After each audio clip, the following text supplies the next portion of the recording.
my opinion, ad iteration as we know it in 2026 is a huge scam. Or a better way of saying it is that the iteration process in itself is a bogus process.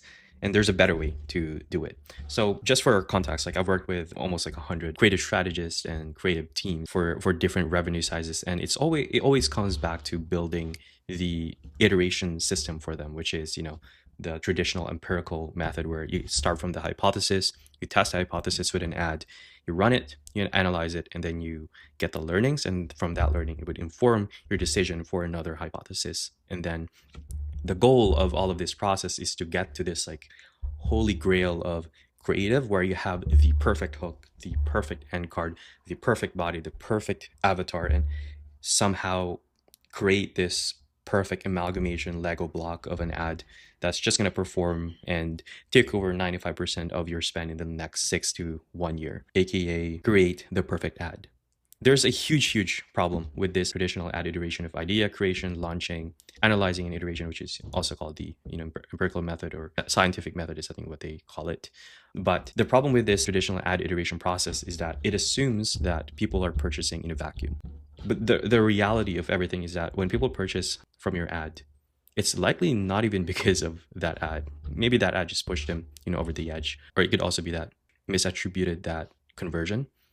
But that's beside the point. The thing is that people do not buy in a vacuum, which means that they are looking at other ads from your competitors, or also browsing Google and looking at TikTok, and probably even living their life from seeing your ad to clicking the ad and actually pulling out their credit card and also purchasing it from a moment. And those things you don't necessarily know or can track, and like messes up your attribution, which is why you have like a lot of third party tools like Northbeam or Triple Whale that tries to account for all of that lost data in between. I see teams like even analyzing creatives that did not perform and theorize why they did not perform. And I think that's just like a huge waste of time, because one, you would be doing that for 300 days, because you would it's set up in a way where your ads will fail more than they would succeed. Meta has to feed a lot of creatives in front of a lot of people, and so it will only try to prioritize the ones that will actually convert.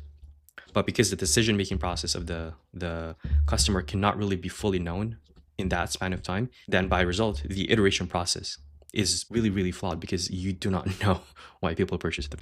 And if you've been in the space of advertising for a while, you know that anytime that you iterate on a previous creative that has performed, you can see it start to lose performance or even not perform in your iteration, even though either it's very identical to the previous one, or for example, like something is a really high hook rate in the original one, and then you use that hook to put it into another creative, you can see that it did not perform as well as the original. That is because there's only one metric that tells you that maybe it is the hook that captivated them. There could be a lot of like a load of things that they've done in between to pull out their credit card and buy. They could have searched on Google, they could have browsed on TikTok, they could have gone through reviews, they could have also looked at the competitors in between that time. Anybody who says like they know that this creative is going to perform or this creative is not going to perform, that's just a speculation. Nobody really knows when something would perform or not, except the meta algorithm, because even then, like every creative has to be tested before we can outright say that it is a good/bad creative. So what is the alternative here to the meta black box? I think it's important to understand how meta uses your ads to show to other people. So because meta is a black box that you cannot really know outright what has affected somebody to purchase or not, what can you do about it? The meta algorithm is basically doing matchmaking between the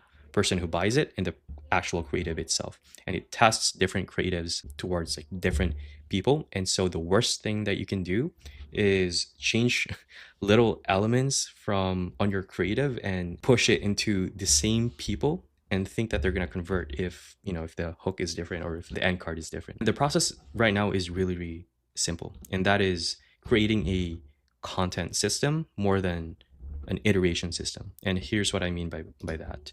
I love sushi, so like a sushi train, and each plate in that train and those plates are different amalgamation of different ingredients. And what you really want to do as a marketer or a creative strategist, or set up with your creative team, is create a content system where you can produce diverse ads at scale. And that means being able to experiment with different formats with enough creative volume. Enough creative volume is put in quotations because it depends on the size of your business and also your creative hit rate. That is a number like that you would have to know, so that you know how many creatives do I have to create before I can find a winning creative.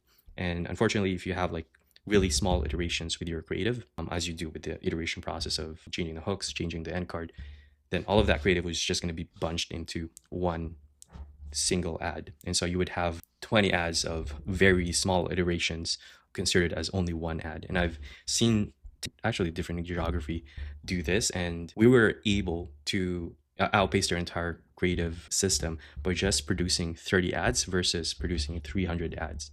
And the reason for that is because with those 30 ads that we were doing, it was drastically diverse. Like, it's drastically different from one another.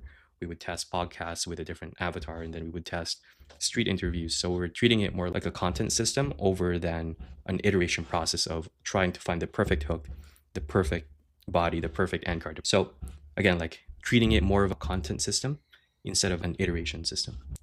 The goal is not continuous iteration of the same creative to get to a perfect one.